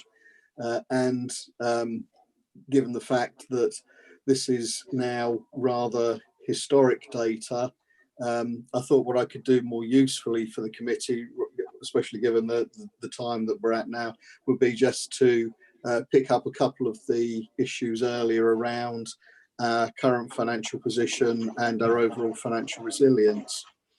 There is a report that will be published on Friday for the executive that does provide a full financial update in terms of the 2021 budget and the medium-term financial plan, and also considers our current position in terms of cash and reserves. So this is a little bit of a spoiler alert, because it will be coming out in a proper report soon, but I think the committee might find it helpful and reassuring to hear some of that data and where we are at the moment. So the first full month of data was to the end of April. Normally, we would expect to get in somewhere around £1 million a month from fees and charges and other income sources. For April, it was only around 200,000. So for April, there was something like an £800,000 shortfall in terms of our income. Allowing for that issue going forward and for additional extra costs, it's probable that the amount charged to reserves to fund the budget for the current financial year, the amount arising from that loss of income would be somewhere, probably in terms of ballpark figures, between about £3 and about £4.5 million, just depending. But because, of course, all of this is just by way of best guess at the moment, because, of course, we're not sure quite quickly how the lockdown will be lifted, how people will return to normal behaviour after that, and quite how the different income streams will respond. But in terms of a best guess and where we are at the moment, somewhere around £3 to £4.5 million by way of lost income. That the government has provided additional grants already of £1.5 million, which is a great help, but clearly won't fully cover those losses. That said, you have mentioned Stevenage, and there has been talk about financial resilience and Section 114 notices limiting spending. So the things that would cause other authorities to do that would be if they had got problems around their cash position, around their adequacy of reserves. When I was preparing this report last week, at that point, our cash position was just over 50 million. About 10 of that was still the support grants to be distributed, and about 6 was a loan that needs to be repaid in 3 days' time, one of our old historic loans. So netting off that 16 million, we've still got about 35 million of our own uncommitted cash. So we aren't running into any cash problems immediately. The greatest single thing around cash is the council tax. That is still being collected quite well. At the end of April, we were only 0.3% down against the collection rate last year. That's a value of about 350,000. There is still some concern though, because quite a lot of people have deferred their first payment until June. So it's only really going to be once we get through to the end of June, we have a more realistic idea about any problems on the council tax. So the cash position's okay. The reserves position, each year as part of the budget papers, we do put up our projections in terms of reserves. And we were projecting reserves of around 16 million at the end of the current financial year.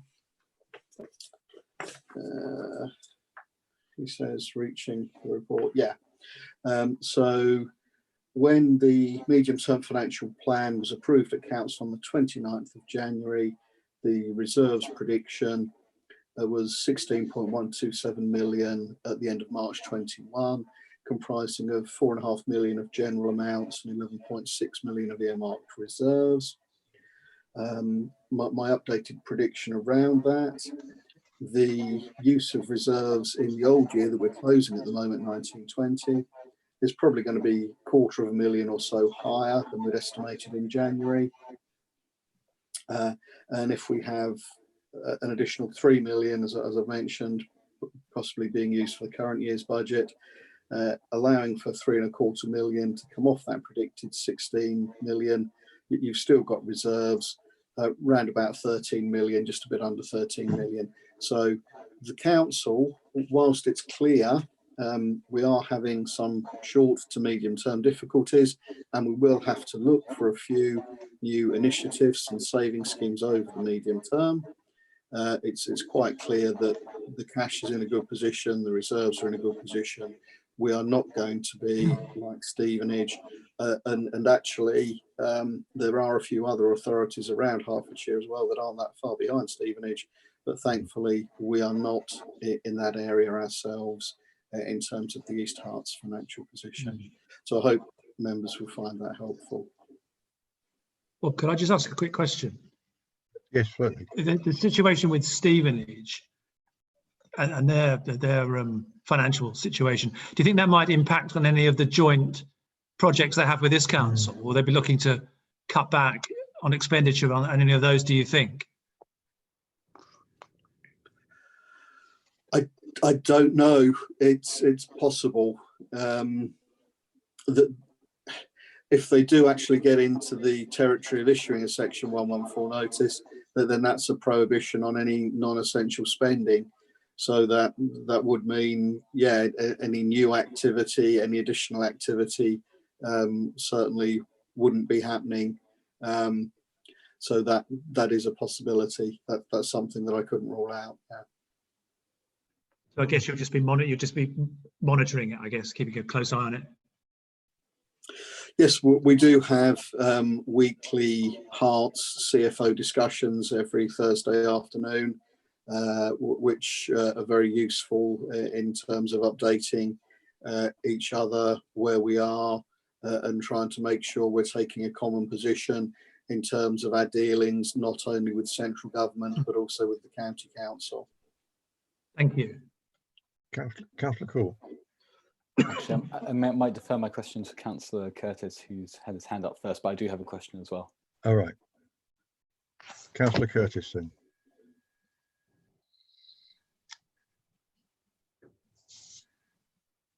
Councillor Curtis. Sorry, hi. So I was muted. Thank you for letting me speak. Now, with regards to what we've heard, I think that all sounds like we're ahead of the curve with regards to the financial impact of the situation we find ourselves in. Though I think it is worrying. Frankly, it's not. I don't think it's ideal that basically the executive is essentially being given a lot of the numbers here to scrutinise when that is the role of this committee. And normally the corporate health check would come before this committee and be discussed in detail. I know that circumstances are not ideal because of COVID, though I think it's definitely something that we want to avoid in future. I think that that should be noted. Now, under the corporate budget monitoring, there were also non-financial aspects. And I don't know, so far we haven't addressed any of those. Fly tipping, it's been documented, actually is on the rise. It is difficult to get reliable figures for whether that's the case in Hertfordshire right now, because obviously we're still in the midst of this COVID situation. But I'm wondering if officers can provide much in terms of anecdotal evidence on that, and what we're doing to respond to it, and with regard to additional measures given the fly-tipping KPIs we set.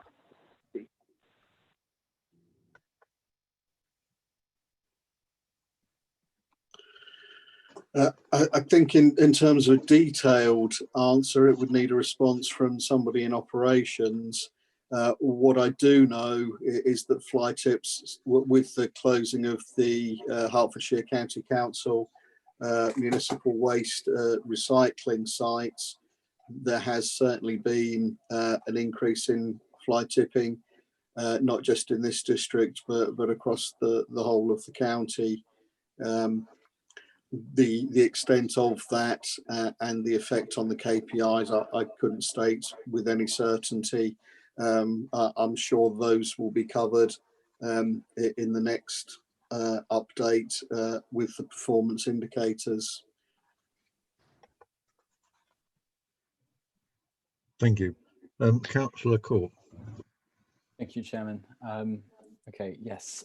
So the first thing I'd like to say is I agree with Councillor Curtis that it's not ideal really that this report went to executive before it did to PAGO, and I believe it went to executive back in February, and this was before maybe any of all of the current situation kicked off. So I mean, hopefully we can avoid that in future. But the question I had to ask on this report, on page 170, item 261, so there was a forecasted underspend due to vacant posts, and I think we discussed this in this committee before, that obviously, although this is an underspend, it could lead to you know, more pressure being put on existing staff to cover those responsibilities, and could, you know, eventually after some time lead to degraded service levels. And I imagine the current situation is probably not the best time to be hiring, but what are officers doing to make sure that vacant posts are being filled adequately, given the difficulties that we're facing? Can you answer? Yeah, that is shown under communications strategy and policy. I can give a recent example from that area.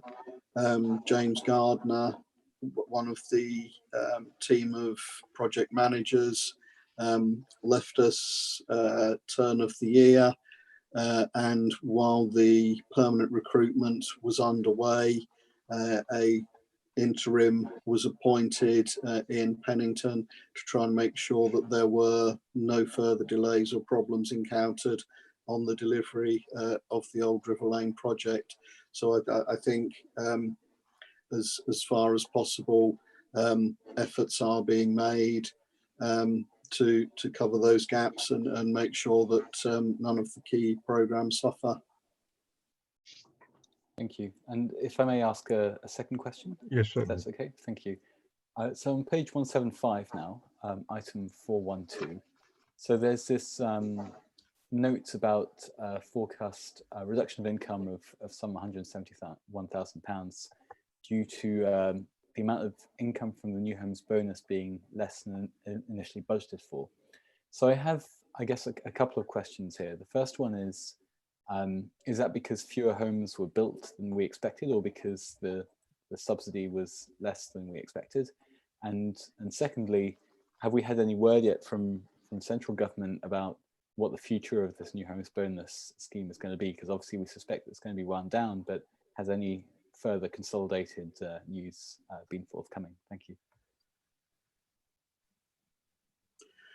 I think the reduction in the anticipated income there was because there were further changes to the new homes bonus scheme that did restrict it. Again, it is a scheme that was very generous initially, but we have seen over a period of time that it is reducing each year.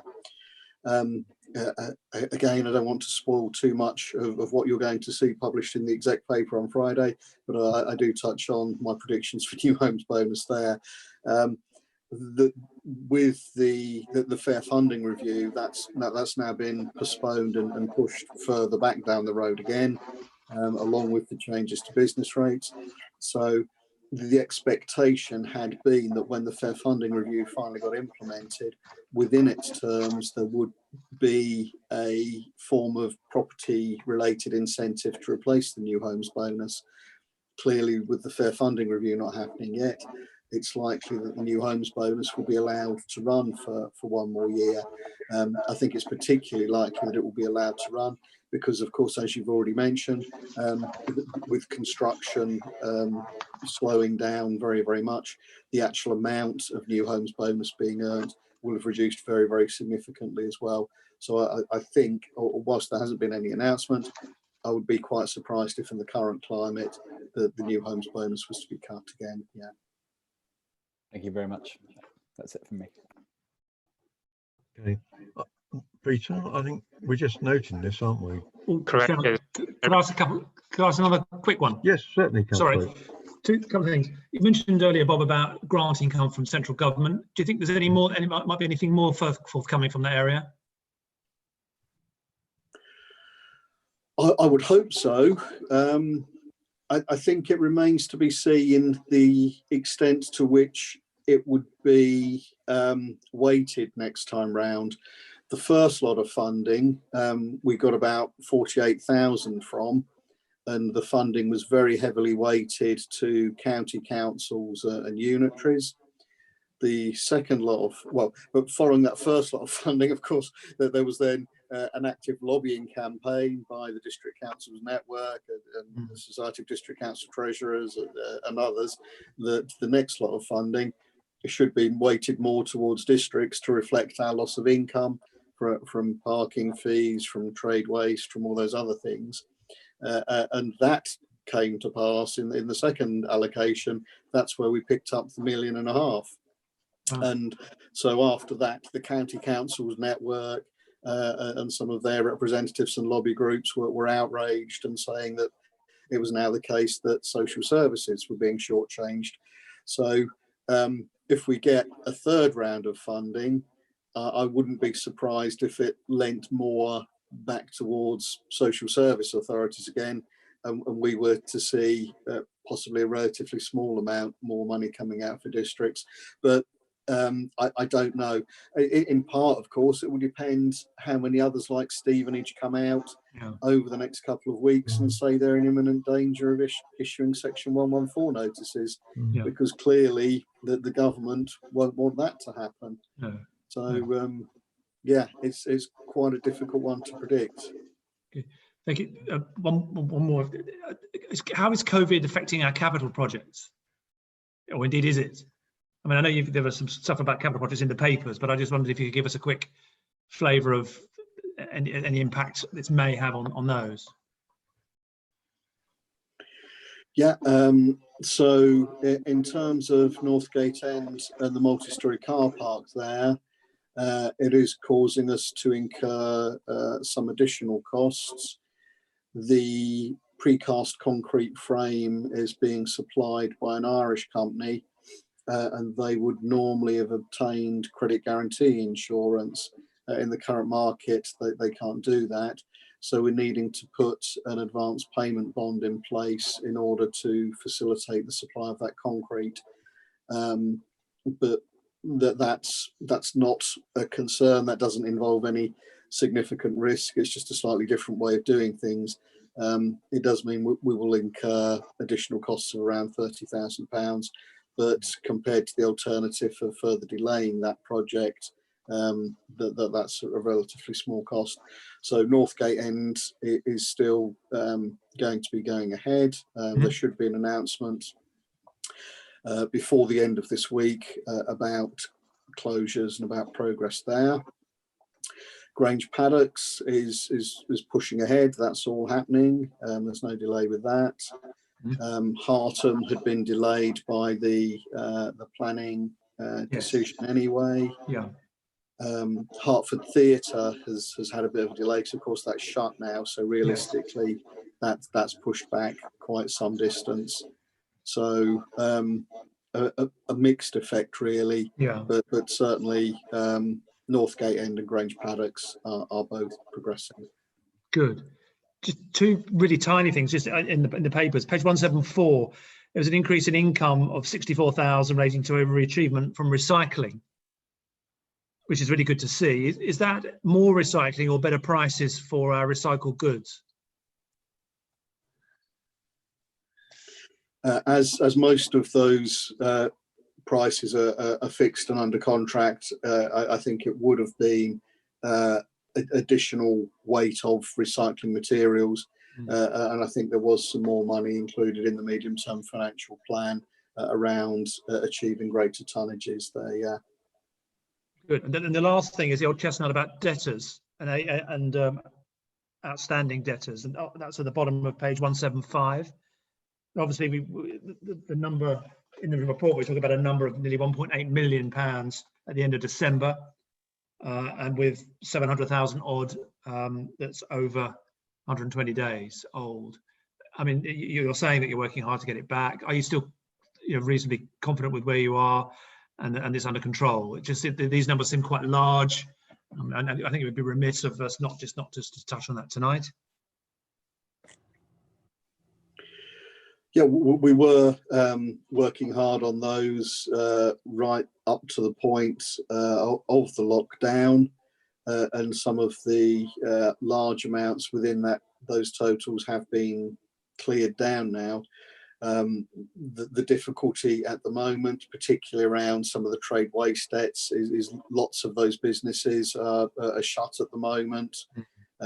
So that they aren't receiving any service from us at the moment, and it's not possible to actually contact them or talk about the debt position.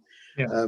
In view of that, we have made additional bad debt provision in the annual accounts, just to try and be prudent, really. I mean, obviously we will do everything we can to recover the outstanding debts, but if it's the case, as unfortunately as it will inevitably be with some businesses, that they will go into administration and won't survive the lockdown, then it's unlikely that some of those debts will be collected. Yeah. So you think COVID may have an effect on the reclaimability, if you like, of these debts, and maybe have an adverse effect for us maybe coming forward? It's inevitable. It is inevitable that some of the sundry debts that are listed, or well, that now, given where we are, some of the sundry debts that will be included in our accounts at the 31st of March will be in relation to companies that will go into administration because of COVID. Yeah, that's inevitable. You're making an increased provision for bad debts in the accounts, though? Yes, we are. Okay, thank you. Thank you. That was my lot. Thanks very much. That's okay. I think we need to move on. We're noting those points A, B, and C, and we can move on to 10. Is it, Peter? I'm sorry. Yeah. Mark. Correct. Move on to 10. Yeah. Yeah, I've got to find it first. Sorry, I'm not given the privilege of a paper agenda, you know. Okay, all set. Sorry. Okay, now it's the risk management strategy. Thank you. Thank you very much, Greg. The strategy is reviewed annually and presented to this committee. It was reviewed by leadership team in February. This was a report that was postponed from the March meeting. There's been no significant changes. The risk management was audited last year, received a satisfactory rating, with the strategy receiving a good rating. The key changes have been the reduction of the Scotto matrix to a 3x3 matrix from a 4x4 to fall in line with the committee report template, the new committee report templates, and the maximum risk, there's been scoring classifications added to each of the each item within the matrix, the likelihood and the impact scores. They've all been given a financial rating, a PR rating, and a likelihood rating. You'll see that the maximum financial tolerable impact has been increased from 300 to 400,000. The quarterly monitoring reports will be resubmitted to this committee. You'll see that the next agenda item does cover an element of that. The monitoring report will go to leadership team first of all. Heads of service have, in the last couple of years, been updating their own risks and looking after themselves. There will be central monitoring in leadership team. That will also include the highest level operational risks and project risks. And those risks will be captured and put onto Pitana performance for members to see. Unfortunately, that's taken a bit of a with the current workloads, that's been delayed at the moment, but that will follow shortly. There are two appendices you'll see. One is a clean version of the risk management strategy, and the second one just tracks the minor changes that have been made. Once the strategy is agreed, there'll be some online training produced for staff and for members. So what we really want to know is whether you're happy with the strategy, and you have any thoughts or comments, anything you'd like to see introduced, reintroduced. Thank you. Any comments?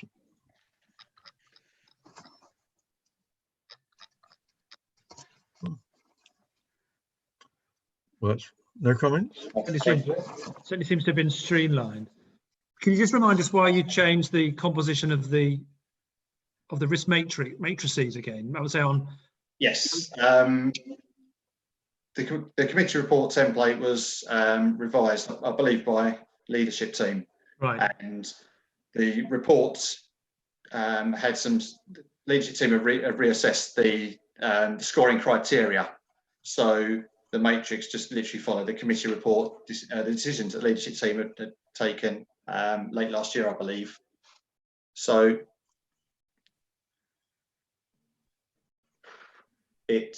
everyone has their own preferences.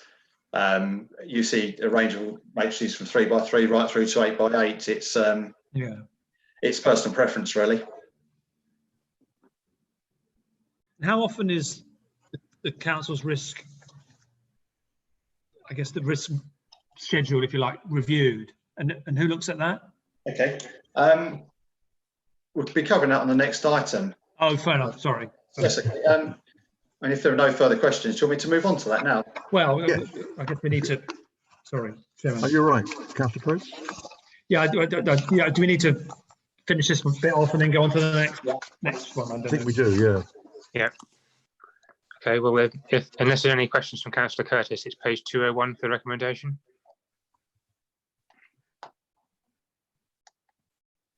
Yes. Yeah. Apologies. Yes, I had a question a while back. I think it's now been already addressed. So thank you for asking me to speak. Is that your comment then, Councillor Curtis? I think it was. Yeah. I think it's okay. Okay.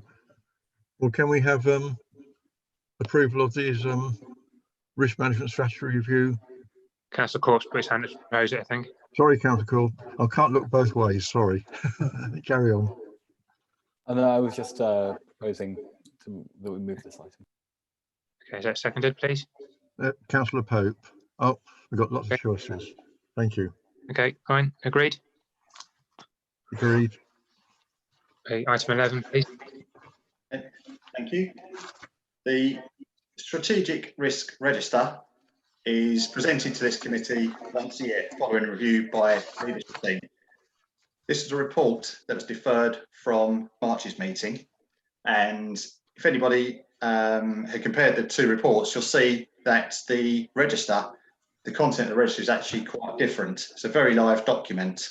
It's been updated thoroughly by leadership team again in April to capture the impacts of COVID-19.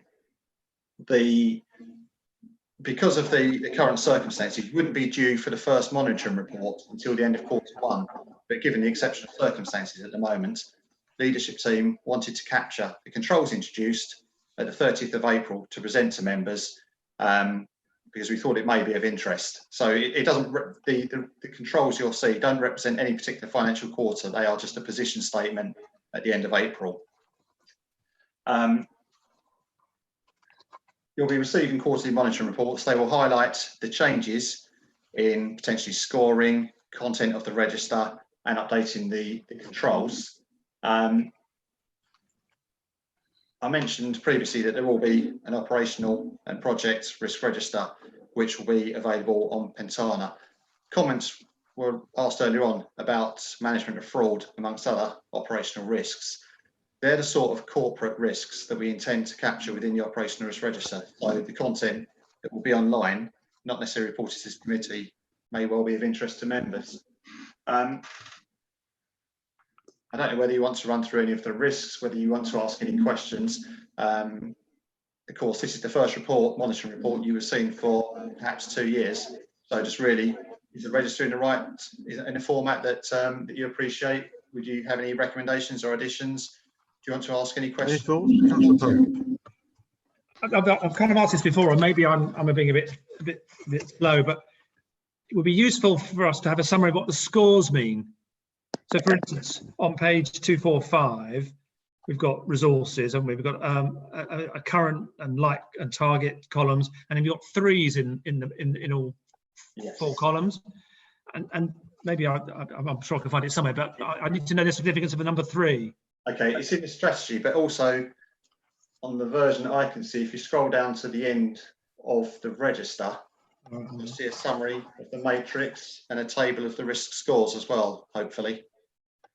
Oh, gotcha. Okay. So the number 3, say in the likelihood current column for resources, translate to a significant.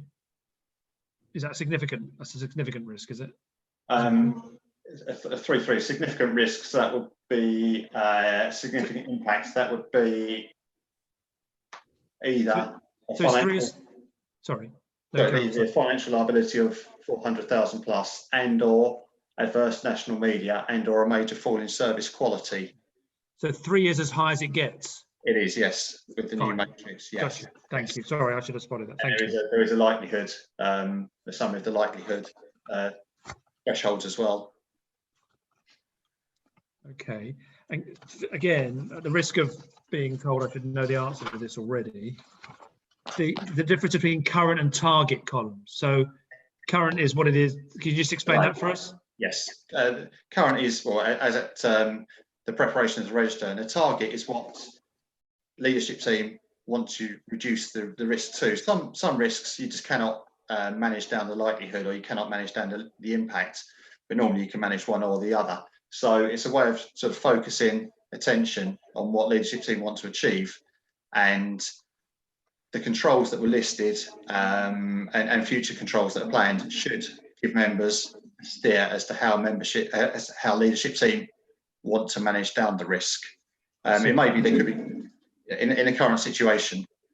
There are a lot of unknowns, of course. The scores change quite dramatically. The content changed very dramatically from what it was just back in when the report was prepared at the start of March. Sure. So it's a very, very fast-moving document at the moment.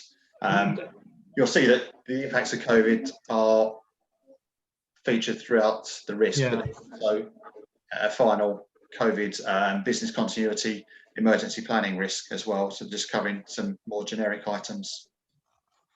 And I know you said this before, but how often is this? How often is this changed? I know it's a live document, and it's. Yes. But how, for instance, is it changed at particular meetings? Is it formally changed once a month or once whatever? How often is it? Okay, it would usually be quarterly.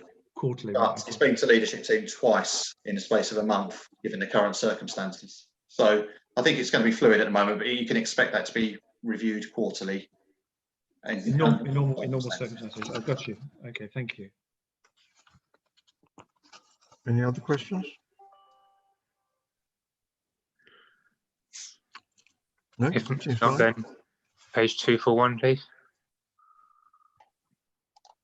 I've lost my agenda, Peter, so you'll have to help me, I'm afraid. My computer's gone down completely. I think I've too much internet using. Okay, the recommendation is on page 241, and it's that the strategic risk register be reviewed and officers advise of amendments and/or additions to it. So unless there's any questions from Councillor Curtis or anybody else, that's what you need to put to the members. Yes. So proposal, please. Councillor Corp, I think. I'd like to second that. Thank you. That's Councillor Curtis' second. Okay, is that all agreed? Okay. Thank you. Right. Is there what I've got lost agenda completely, Peter? I'm sorry. Yeah. Okay. Hang on. And it's item 12 now, I think. Yeah, item 12. That's on page 255, and it's the work programme. Lorraine. Right. Yes. Thank you. Thanks, Peter. Thank you, Chairman. This is the usual work programme, Chairman and members, that comes to the Audit and now Governance Committee. It's more or less a retrospective look at what we've looked at over the past civic year.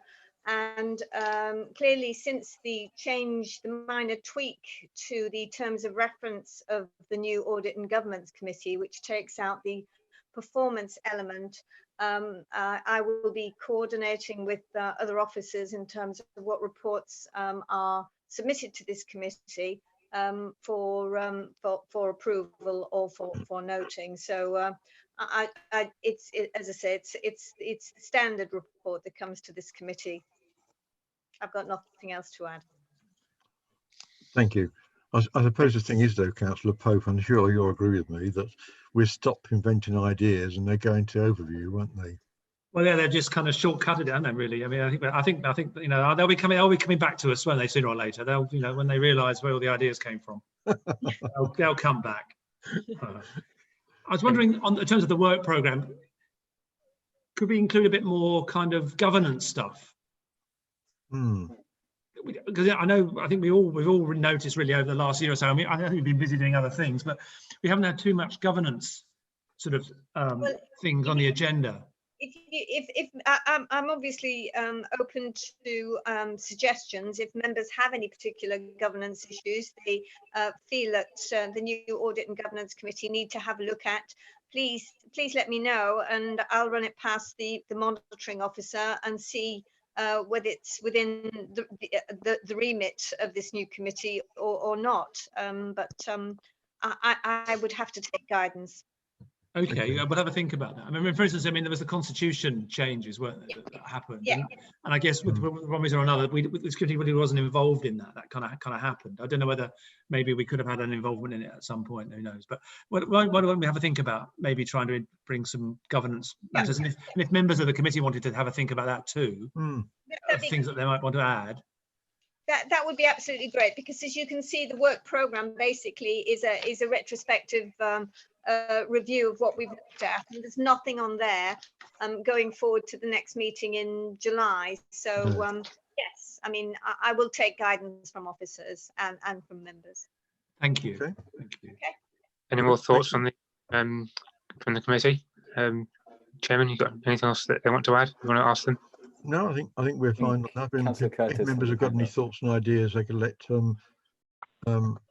Lorraine. Curtis has his hand up, Chairman. Sorry? I think Councillor Curtis has his hand up. Councillor Curtis, you've got your hand up. Thank you. Yes, thank you. Thank you, Chairman. So I think it's concerning that this change has been made from audit, performance and governance to audit and governance. Essentially under the nose of this committee. It's not something that this committee has commented on or been invited to offer any input on. And I guess my question really comes under governance. It's essentially where is performance going to be looked at? Which committee of the council is going to look at performance? Because if I can interject, Councillor Curtis. Performance matters will now be looked at and we are within the gift of overview and scrutiny committee. Okay, but can we guarantee that everything will be looked at in sufficient detail? Because overview and scrutiny already has a very wide remit as it is, and yes, I imagine that it's possible to look at performance within overview and scrutiny, but it's essential that it's not sidelined. And treated as something additional to this current. I'm sure any report on a performance measure, whatever, will be given the full few detailed investigation that it would get if it went to OS, if it went to the Audit and Governance Committee. I think it's fair to say that this committee's the amount of workload this committee had was quite high, and I think maybe overview and scrutiny, maybe we're looking for things to do sometimes, and so I think it'll be a very good. I think it works well. I think it'll be a good thing, and I think they'll be able to give maybe more time to looking at these things, and maybe this committee could previously. I think think the issue, Councillor Pope, was that within the terms of reference of the two committees, both had performance within their remit, which was could be a source of confusion. So it was felt that a minor tweak to the terms of reference to make it absolutely clear that performance issues should be within the remit of OS would provide clarity to the situation. And in fact, the roots of this committee it was the council's audit committee, wasn't it? Really, I think so. We're kind of almost going back to our roots, as it were. We're going to circle again. Yes. So, no, I have nothing else to add to that report, Councillor Stowe. Thank you. Okay, well, if there's nothing else, Chair, it'll be back to the recommendation to agree the work programme. Well, I think it's agree and review it really by members, isn't it? And let Lorraine know. And also, yes, to encourage members to contact officers if they've got some suggestions. Exactly. That's what I mean by review. Sorry. Yeah. No, absolutely. Thank you. Thank you. Okay. What's the need? Is it that it now, Peter? Yeah, if that is agreed, then yes, that is it. The meeting should finish. There's no urgent business. So if they've agreed that work programme, then yes, that is it. That's right. Thanks, Peter. Thanks for your support. And you can close it at we close it at me. Yes. Thank you very much for putting up with my lack of picture. I had to